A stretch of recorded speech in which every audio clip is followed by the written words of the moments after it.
Hi అండి, అందరికీ నమస్కారం అండి. ఫ్రెండ్స్, ఇప్పుడు అందిన వార్త. ఇక కుప్పకూలిన మరో విమానం పరిస్థితి దారుణం అంటూ అప్డేట్ అయితే రావడం జరిగిందండి.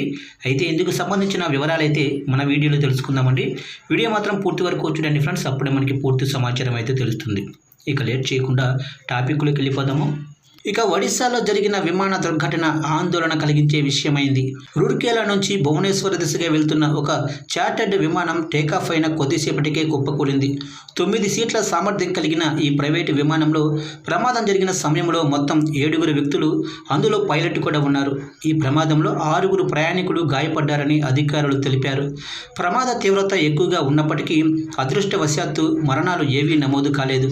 ఇక గాయపడిన వారిని సమీపంలోనే ఆసుపత్రికి తరలించి వైద్యులు చికిత్స అందిస్తున్నారు. ఇక వారి ఆరోగ్య పరిస్థితిపై అధికారులు పర్యవేక్షణ కొనసాగిస్తున్నారు. ఈ విమానం ఒడిశా రాష్ట్రంలోనే సుందర్గఢ్ జిల్లా కాన్సర్ ప్రాంతంలో కుప్పకూలింది. ప్రమాదానికి గల నిజమైన కారణాలు ఇంకా గుర్తించలేకపోయారు. సాంకేతిక లోపమా, వాతావరణ సమస్యనా, లేక మరో కారణమా అన్న విషయంపై విచారణ కొనసాగుతుంది.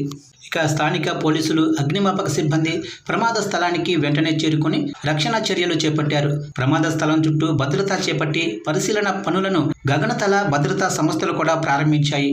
అలాగే డీజీసీఏ మరియు స్థానిక ప్రభుత్వ సంస్థలు ఈ ఘటనపై డీటెయిల్డ్ విచారణ చేపట్టి పూర్తి వివరాలు త్వరలో వెల్లడించనున్నట్లు సమాచారం.